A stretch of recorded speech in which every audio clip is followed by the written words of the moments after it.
Hello Lunasians! I hope this video finds you well. Welcome to the second part of this tutorial where we try to explain how to evaluate cards in Axie Infinity. We have already gone through the two most major categories of evaluation in the previous video. Today, we will discover the remaining ways to evaluate cards. Cards that manipulate speed.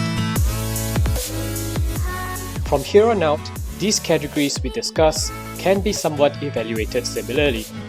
However, I choose to put speed manipulating cards as a higher priority because it simply is a more important stat at the moment, after the 150 stat rule and energy manipulators. Out of the 4 Axie stats, speed is the one with the most impact. Going first can often mean winning or getting more value out of your Axie. Therefore, any cards that manipulate speed is inherently better than others, losing out only to energy manipulators in terms of importance. Again, as usual, just because it manipulates speed, it doesn't automatically make a good card. It also needs to have sufficient card stats or give the correct Axie stats. Currently, these are the only cards that can manipulate speed: Arco, Koi, Croc, Goldfish, Lagging, Incisor. Immediately, you can see that all of these cards are good cards and have seen some kind of play in some form in high MMR teams. But there's a clear ranking between them. In the order of what I think is the most powerful card to the weakest cards, they are Arco Koi, Croc, Incisor Lagging, and Goldfish. You can probably guess the reason why, but for the sake of this tutorial, we'll talk about it anyway. First, let's talk about Arco. Right off the bat, we can see that Arco has 150 card stats, which makes this card a good card already. On top of that, it also speeds up your Axie and is a beast part, which is very good against plants and reptiles in the current meta, making this a top tier choice. Koi is also a relatively good card because it has 140 stats, which is quite good. On top of that, it's an aqua part, which means it can give your Axie more speed. Croc and Incisor are probably equal in power. You may choose one over the other depending on your needs, because one occupies a back part and another occupies a horn part.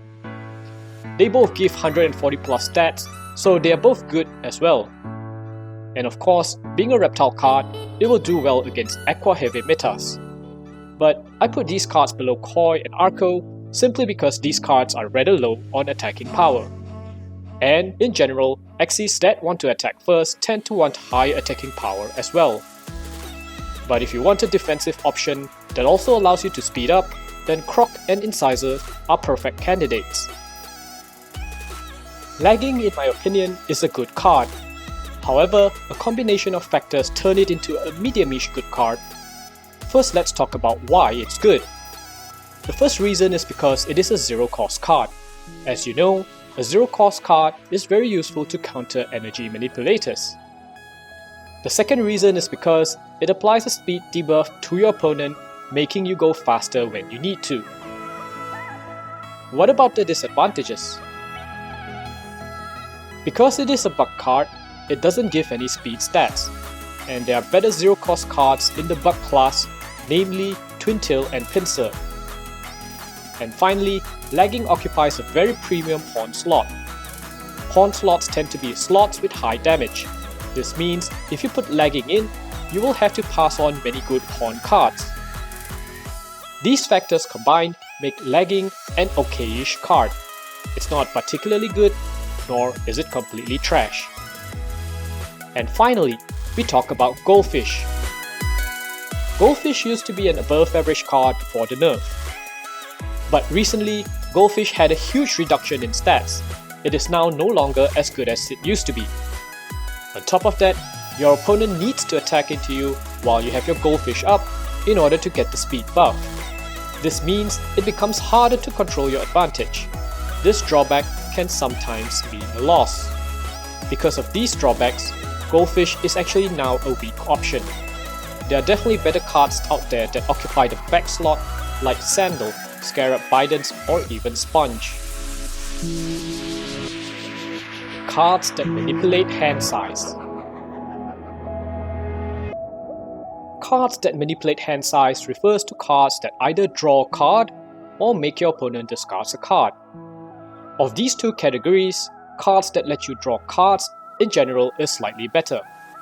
The reason being, you can draw an unlimited amount of cards, but you can't discard anything if your opponent has no cards.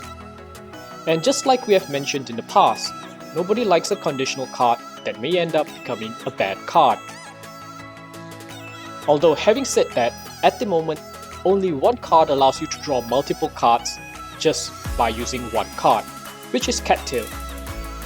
In most other cases, you are only able to replace the card that you used. But this will still give you a slight advantage, because having more cards simply means getting more options. Just note that hand size manipulation is not as important as energy manipulation, because ultimately, energy is needed to play any cards at all, which is why card manipulation is down here on the list.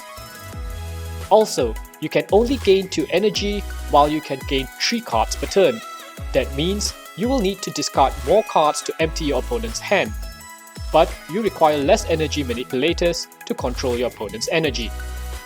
I hope that makes sense. It doesn't mean that card manipulation is inherently useless. There is definitely merit. It is just that all else being equal, energy manipulation is ranked more important. In general, if your team is very aggressive or needs to piece together combo components, you want to have some card drawing capabilities.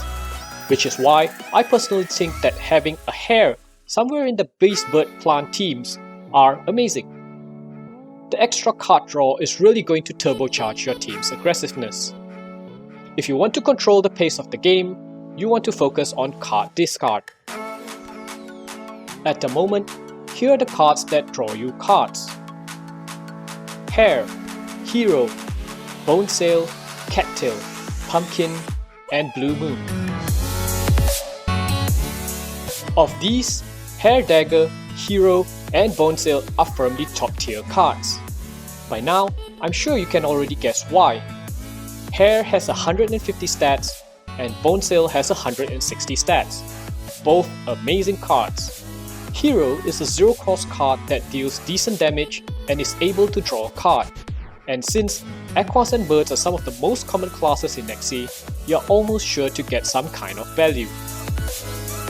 Cattail and Pumpkin are great cards, but because it has a relatively harder activation condition, it is generally a lower tier compared to the previous 3 cards. But just because the card drawing portion is not as easy to activate, it doesn't mean that these cards are bad. Cattail and Pumpkin are firmly good tier cards because it checks multiple other criterias. And finally, we have Blue Moon, which is almost never going to be able to draw you a card because, let's be real, the activation condition is just too difficult to achieve. This is more often than not a vanilla DPS card. The only thing it has going for it is its decent card stats, and it is a range card, therefore giving you some variety against cards like Gravelant. Now let's look at the list of cards that discard. And at the moment there are only 2, which is Pincer and Parasite. Both of these 2 cards are great cards in my opinion. Pincer is a 0-cost card that also discards. Parasite has 130 card stats, which is decent and also discards. But unfortunately, it occupies a horn slot, which at the moment has a lot of competition. Because of this, it might not be as good as Pincer. Parasite at the moment feels like a pretty balanced card. Putting the 2 together, based on our knowledge of how to evaluate cards, we can roughly put these cards into a tier. Hare, Hero, and Bonesail, Pumpkin, Pincer, Cattail, Parasite, Blue Moon. General utility versus specific utility. Now that we're at this topic, we're finally almost at the end of our tutorial. We can now quickly run through the remaining content as they're more philosophical in nature. First, let me explain what I mean by general utility and specific utility. General utility refers to cards that are good against a variety of situations. Specific utility are cards that are generally very narrow in use, but is played due to its very powerful ability. Let's use some examples to demonstrate the point. And to do that, I'm going to use Watering Can to represent specific utility while using Hair to represent general utility. Watering Can does only one specific thing, which is to make life hard for Aqua users. This is what is known as specific utility because the card ability is so narrow that it's only likely played if you are trying to do specific things. Meanwhile, Hair is a great example of general utility. Drawing a card if you attack first is an ability that can be used anywhere, against anything, and put on any Axie, as long as you're fast enough. This is what I mean by general utility. In general, cards with general utility is better than cards with specific utility. Axie is a relatively inflexible card game, meaning once your Axie is set, it cannot change its skill sets in the middle of a battle. Pokemon, for example, allows you to change pets in the middle of a battle. Games like Magic the Gathering, for example, allows you the use of sideboard cards to tweak your decks. But Axie has none of this. Once your Axie is in battle, there's no way to introduce new elements into the existing battle. Therefore, any card that can be used in multiple types of situations is automatically more preferable than cards that are very specific. Obviously, the reason is because there are many types of archetypes out there, and so you want a deck that is able to handle as many deck types as possible. Even if you're meeting some kind of MMR gate, such as the famous Jumping Poison or even the Healing Gates, it would still be better to pilot a deck that has a lot of general utility because ultimately you don't know which team you're going to beat. And in a rock paper scissors game, you want your deck to be able to defeat more than half of the archetypes out there. Having said that, I would like to reiterate again that card stats do matter, and it probably will be a determining factor when deciding if your card is general or specific. For example, Graveland is a stupidly specific card, although it is a very strong specific card. But just because of the low stats, you will only put it on your Axie if you want to achieve something. Aquastock, for example, although by definition is also very specific, but because of its very high stats, makes it viable in many other situations even if you cannot activate its overpowered ability. Therefore, it becomes kind of a general utility card. Debuff Cards. There are a lot of debuff in Axie Infinity, but the very major ones we have already discussed. All the other debuffs in general, you can consider them just like specific utility cards. Most of these debuffs exist to counter specific mechanics. This makes it similar to specific utility cards and can be treated the same. The rule remains the same.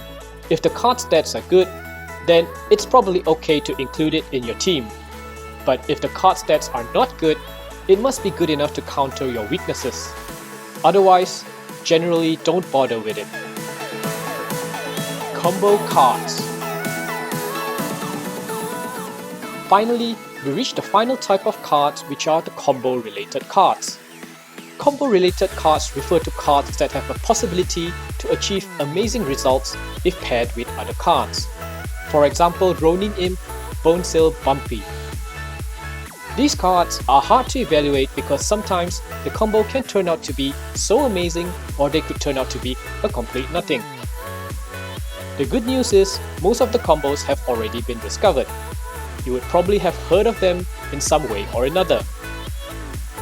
Unless there are new cards introduced to Axie, you don't really need to worry about these cards for now. But in the future, if new combo cards are available, you should evaluate them based on the following. How easy it is to set up. How good are the individual cards if you can't set up your combo? How good is the ability? The whole point of combo is to be able to play some of the more overpowered moves but requires some difficulty to set up. But if the combo is too difficult to set up, it might not be worth playing it at all. I would like to make a special mention about zero cost cards here. In addition to being an energy manipulator, it also aids in setting up combo cards since most combo cards require 2 or 3 cards to activate. So that's another use case for zero cost cards. But on the other hand, if the individual cards that make up the combo are decent, it may incentivize you to play them even if the combo is hard to set up. And finally, if the combo is only marginally better, most of the time I'd recommend not bothering with it because consistency is usually better in a game of randomness. Unless again, of course, the individual cards themselves have very good stats. And that's it for our tutorial about how to evaluate cards. I hope you have found all this useful and see you again next time.